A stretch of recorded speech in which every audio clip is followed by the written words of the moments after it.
Awesome. So we're going over this course, and it's explaining how the one thing that we should focus on in order to have unlimited contacts, unlimited volunteers, unlimited students, and by focusing on this one thing, it will help us to never run out of Bible study contacts that we can study with. So it was really eye-opening. It was very interesting. It was powerful. But what I want to do right now is just review a little bit, and also let's bring it into our context to discuss how does this fit for what we're doing using the terminology that we understand. That way, one of the things I want us to be able to do is understand how can we learn from the tried and proven methods, and then realize how it fits into our context. It'll help us to open the world of possibilities where we can learn a lot faster. There was some key watchwords. Let's define some watchwords first. Who would like to share something that was mentioned in there? Kathy said one of them. What was that, Kathy? Ads. No, that wasn't your question. No, my question was the organic. Yeah, organic. There we go. So we're wanting to define terms. Organic. Organic. And that's just attention that you don't pay for. So that's just content that's going out. What was another word? Daniel or Susie? A watchword in the video that we would have to fit into our context.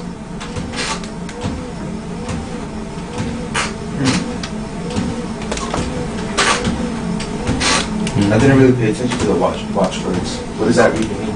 A watchword is just a video. I mean, it's a word. It's a terminology. It's a word that is unique to a specific. Every community has watchwords. So, like in the health food, there's watchwords that only like cooks would understand. Like a funnel to a cook is different than a funnel to someone who's building websites. I get you. Yeah. So that's a watchword.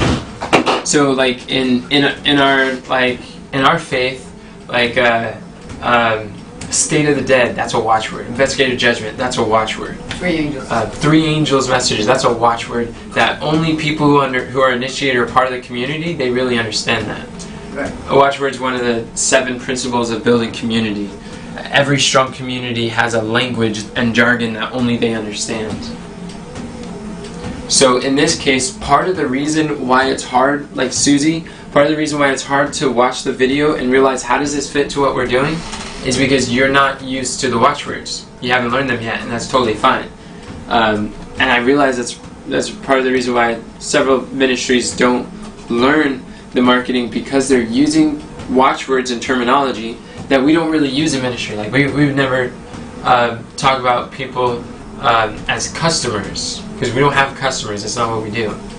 That's for-profit terminology, and so we're kind of like an outsider looking in.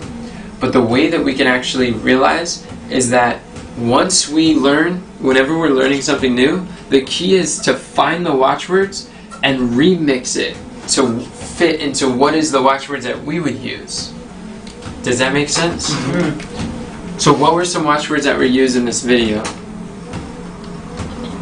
that are terminology words that we don't usually use on a day-to-day basis? Or one that we got confused on?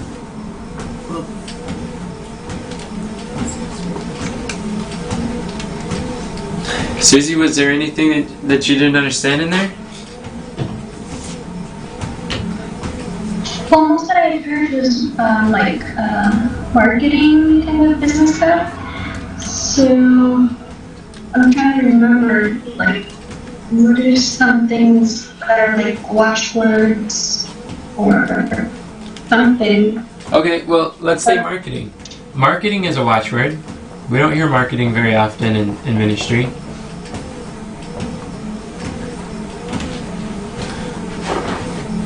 What would be another one? Those are the exact type things. He talked about ad spend. Do you guys remember that? I do remember that.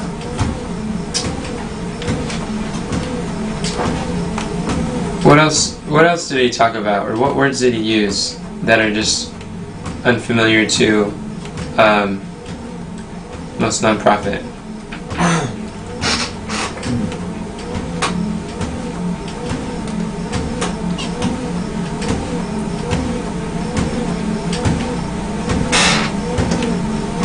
Alright, so let me give you a new way to look at marketing so that you'll understand what's going on here.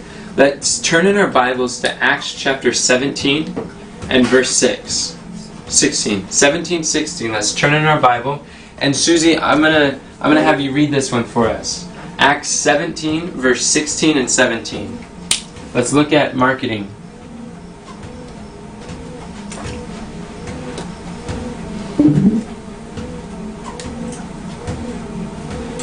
And when you're there, you can read it. Acts 17. Yeah, Acts chapter 17, verse 16 and 17. Okay. Now, while Paul waited for them at Athens, his spirit was stirred in him, city wholly given to idolatry. Therefore disputed he in the synagogue with the Jews and with the Pharisees, and in the market daily with them that met with him. Certain philosophers of the Just verse 17. Just to 17.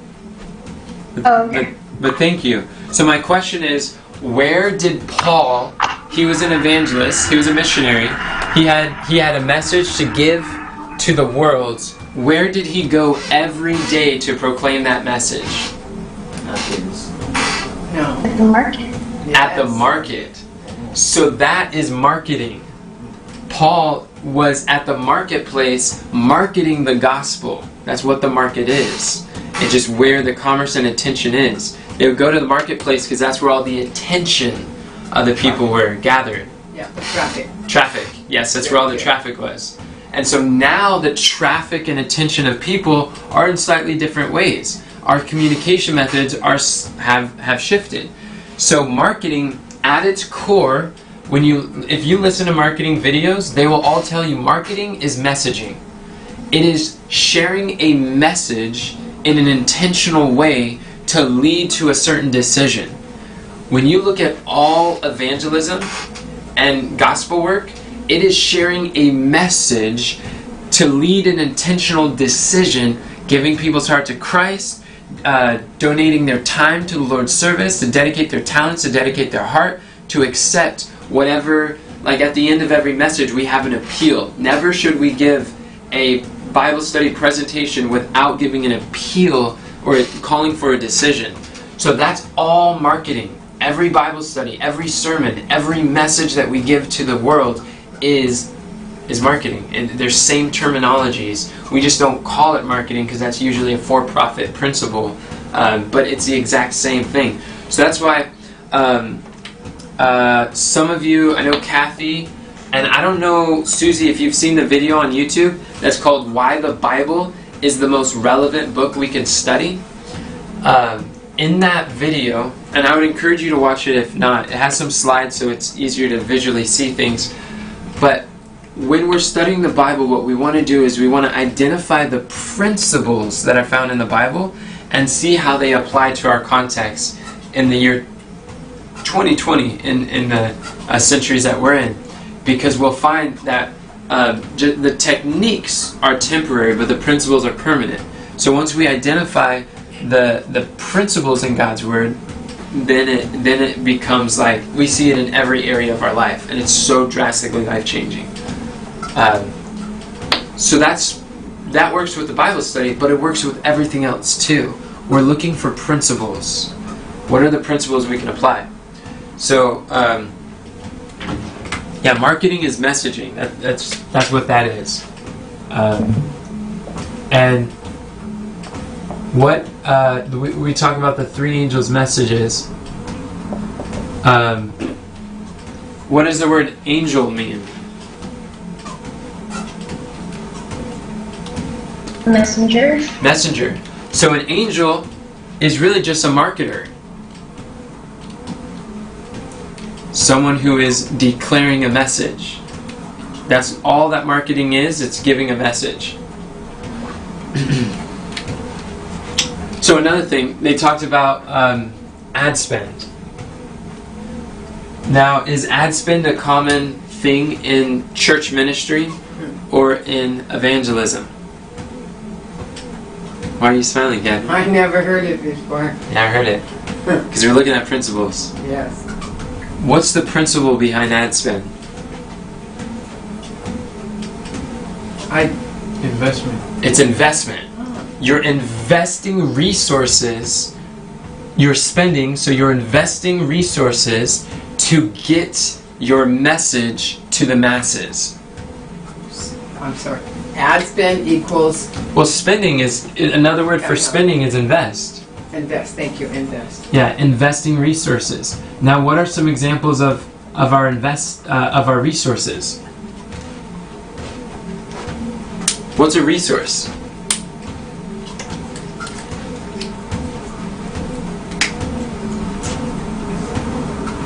Chunky.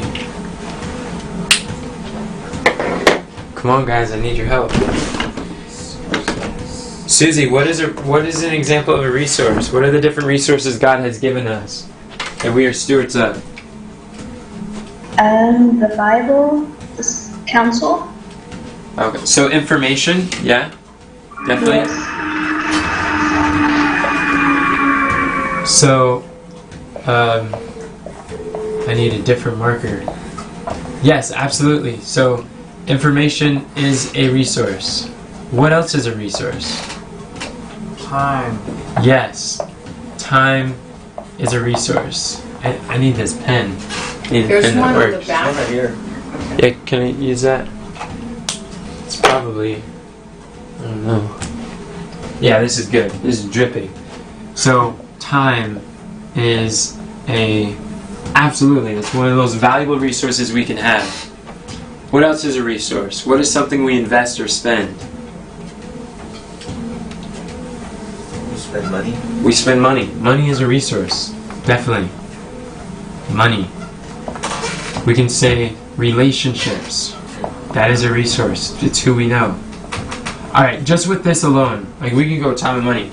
Now, does the church, does ministry, does evangelism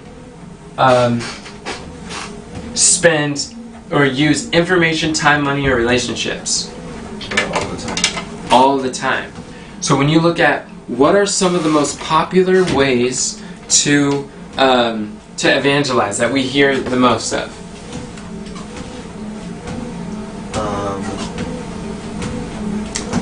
Relation part. Well, I mean, like methods. What are methods that we read about doing evangelism? Canvassing, Door to door. door to door, absolutely. Bible studies. Bible studies, one-on-one Bible studies. What else? Evangelistic series. Evangelistic series, yes, doing series, events. So, all right, let's look at those. So, is there an investment of time in going door to door? Yes. Huge investment of time. It takes a long time to knock on 100 doors. Is there an investment of money to go door to door? Yes. Yeah, you've got the gas money, and you also have people who are working or are not working. A lot of times when doing evangelistic series, evangelists will gather a whole crowd of like 10, 12 Bible workers who they are not working at a secular job, trading their time for money, but they are here dedicating their time in their day, their life, going door to door, knocking on doors to, and it costs money to feed them, it costs money to house them, it costs money to drive them around, and there's a lot of expenses for doing evangelism. They never go door to door empty-handed. They have to take something there. Yeah, and we've spent thousands of dollars on books, literally just books, and all of those books. You look at, he was talking about content marketing, right? That was one of the things that he talked about in there. About organic. Organic is just through content. This is publishing. This is things that you've done. But actually, let's look at, what was that? Let's just say content over here. That's content that you create. But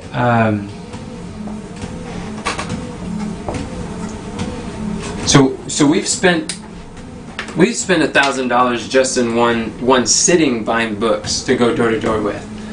So there's a lot of expenses to do corporate or Bible work, and then and when you look at it, why are we getting out those books? Why are we giving books to people?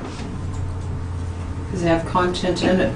Because they have a message. A message. Yes, content, which is content. Yeah. We're giving out books because they have a message. And at the end of the message, they're going to make decisions. And those decisions are going to convert. I mean, wasn't that a word that he used?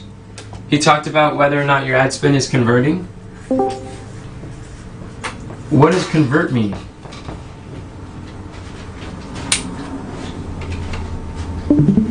What is convert? What is a convert in evangelism? Watchwords. A believer? Someone who didn't believe before, but now they do. So someone who made a change of life, a change of decision, surrender to Christ. So they're converted. Mm-hmm. Yeah.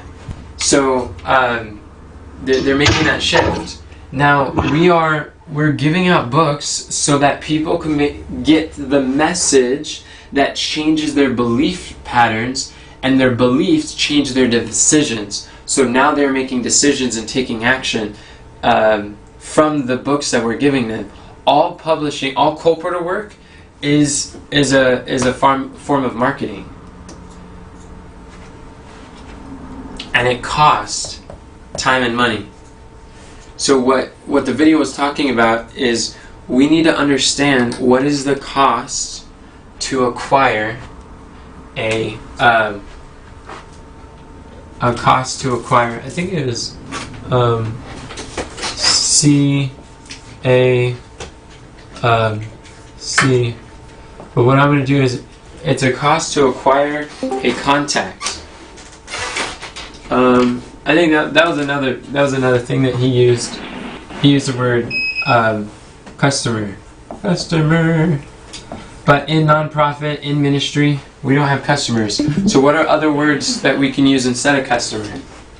Student. Student? Our ministry is looking for students. Was Jesus looking for students?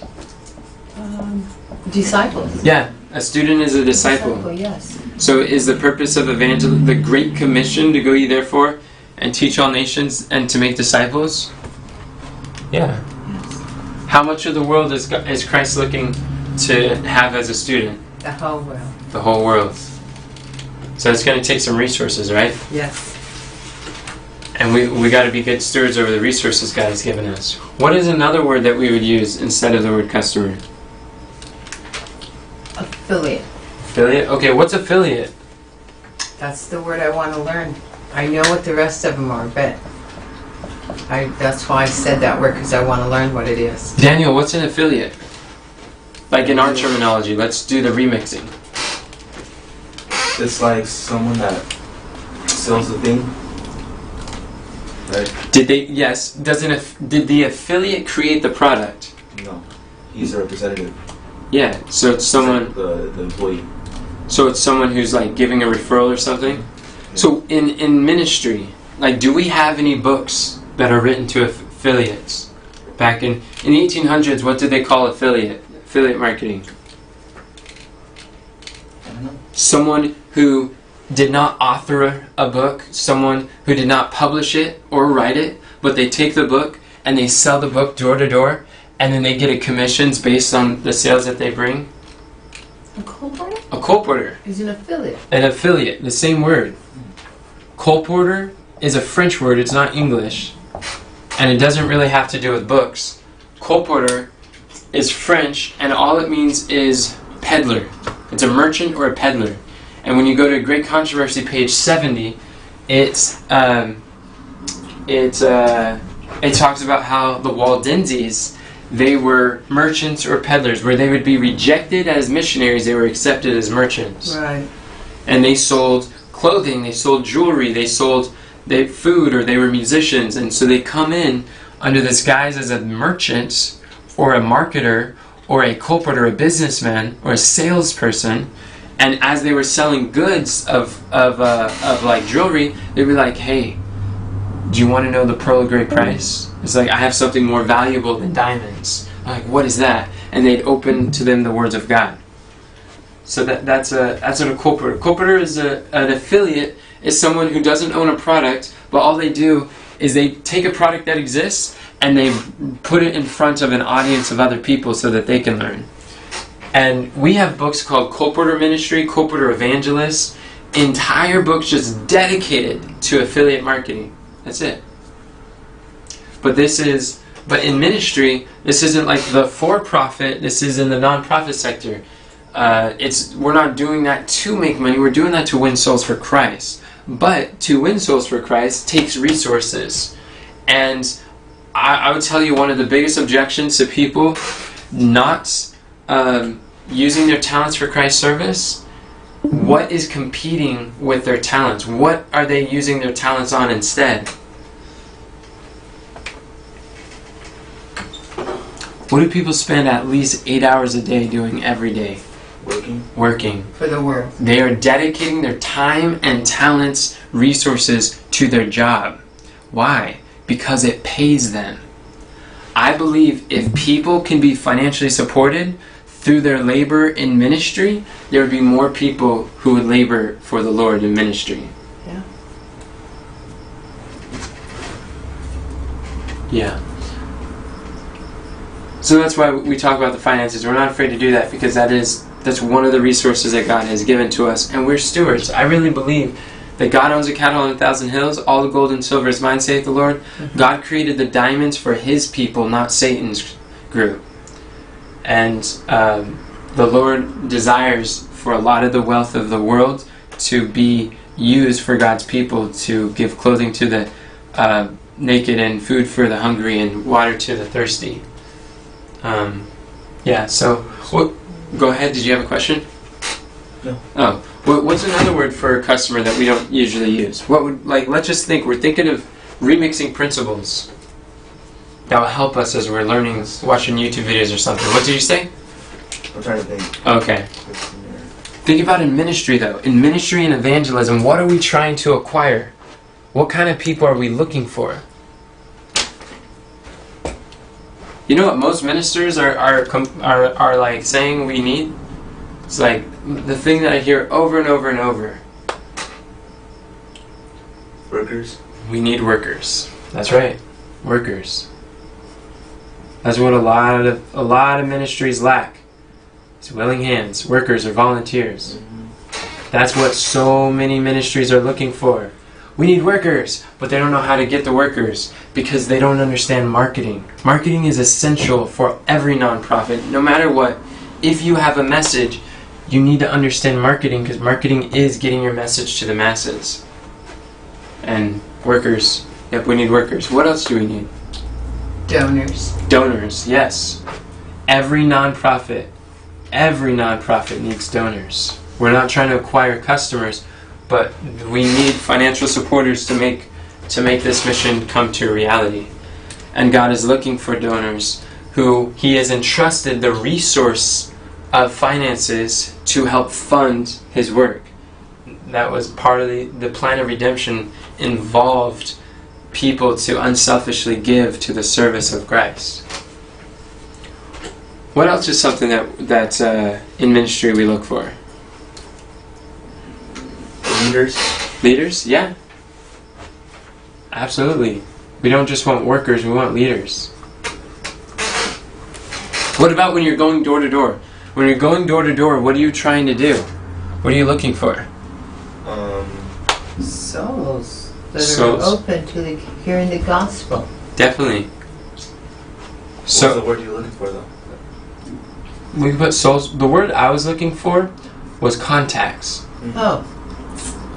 Which is the same thing. When you're going door to door, you're looking for souls and these contacts. So once you realize this is the principle that is here being mentioned, like as we're watching this, what I want you to learn to do is replace the watchwords with things that fit in our context of what we're doing. This is what like his second video in this course was. It changed my life. It was like this is mind-blowing. He's like, when you're listening to things, don't think that you need to do that shiny object of what they are talking about. Do what you know that you're doing. When I talked to Thomas Jackson, he's like, look, once you understand your calling and you know what you're doing, then everything that happens in life, every opportunity, every phone call you get, every invitation to come speak, everything that you have a decision to make is filtered through your calling. And he's like, what's your calling? I'm like, my calling's publishing. Like, I am dedicated to publishing and true education. I want to help young people to dedicate their talent to Christ. And I believe one of the greatest ways that I could do that is through publishing. And he's like, all right, if you know that you're called to do publishing, then everything, if it doesn't fit within the publishing context or doesn't help to further that or help you to improve in that area, then you know your answer. The answer is no. That's not for you. That's for someone else. So you don't heap upon you so much responsibility and intense, like just overwhelm that you're not able to live your calling or come unto Christ and rest and allow Him with the rest. So that's what we do. No matter what. Yes. No, I'm sorry. Go ahead. Counting. Oh, you're counting. Okay. I'm counting. So no matter what video we're watching, what training we're going through, we're listening to it all through this lens. So in other words, like Susie, if you were to watch Instagram marketing videos on YouTube to learn how to use Instagram effectively, and as you're learning, in those videos likely they're going to be talking about customers. But you now know that it's not customers that we're looking for. It's Bible study contacts, it's donors, it's volunteers, it's co-workers, it's students. They're people whose lives we can change and impact and benefit. And our reward may not always be monetary, but our reward is great in heaven. Yeah. And we could be amassing great riches in the heaven. relationships that we make here are so beautiful that, and then we can, That's have right. those contacts, those people in heaven with us. That's so true. Amen. That's right. And that's like what we were talking about, Susie. I think it was this morning we were talking about how we're grateful for our friendship. We may not have a lot of things, but we're thankful that we have each other in the army of youth. And the truth is, if it were not for like the system that we have to be able to support the ministry, there's no way we'd be able to use this time to learn more about Christ and communicate with others had it not been for the Lord providing through these methods, whether they're donors or they're self-supporting. Like true self-supporting means you have a product or a service, and that's what helps us to be able to, like the same impact that you have had in ministry working with us is the same impact that we can have on the other young person who's seeking to use their talents for Christ or come closer to us, come closer to Christ, and all of us want more friends. Mm-hmm. Friends are helpful. Trying to think. We have more people on too. Oh, who else is on there? Thank you. Francis, Susie, and Tina. Oh, all them folk. Hey, welcome, y'all. It's good. Sounds like they're muted. Yeah. Okay. I'm Well, not paying attention. one thing that I want to encourage us. Just wanted to talk. Oh, who wanted to talk? Tina. Go ahead, Tina. No, it's alright. I just wanted to say hi. Hello. Thank you. It's good to hear your voice. Glad you could join us. And Daniel, it'd probably be helpful if instead of showing me like me, if you can show me Discord on the other screen over there. That's the Show only me one. Discord? Yeah, show me Discord. But it's gonna block. I don't really need to see me. No, it's gonna block the people seeing you. No, it won't. That will watch. See. Oh, but they don't need to. See. What you do is you change the view to be external. Yeah, just like that.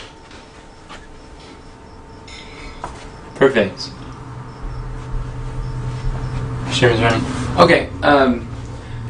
So what I want us to realize is that there is a cost to acquire a Bible study contact. There is a financial cost and a time cost to acquire workers and volunteers. But a lot of the struggle that ministries are experiencing is that though attention and communication has changed, our methods of acquiring contacts, students, volunteers, Bible workers has not changed. Would you mind repeating that sentence? Yeah. I was saying that there is a cost to acquire donors, students, contacts, volunteers, which is what every ministry wants. But although, and there is a cost, and though the methods of acquiring them have changed, our methods in ministry have not changed since the 1800s. And so a lot of ministries are struggling greatly. Churches are going under because many of them are thinking there's only one way to acquire Bible study contacts: volunteers or workers. And what used to be really effective is becoming less and less. Are there any questions?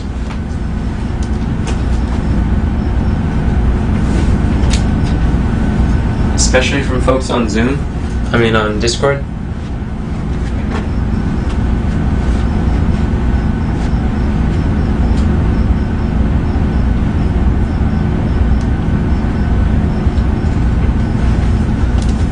I realize we need to know our numbers. We do have to recognize how much time and effort and energy that it takes, because it's like an example. Really, is Leah saying something? No. Oh no, that's us. That's your head. Okay, it's just pink. So, a really practical example in the ministry of what we were doing is we had a lot of effort. We were putting a lot of effort into one thing. I don't remember what it was. It was probably daylight videos. Yeah, daylight videos. We were recording those. That's organic. Organic content's great and it's wonderful. But ad spend, you're able to grow a lot faster. And people. I've had people who have spent like $500 on great content.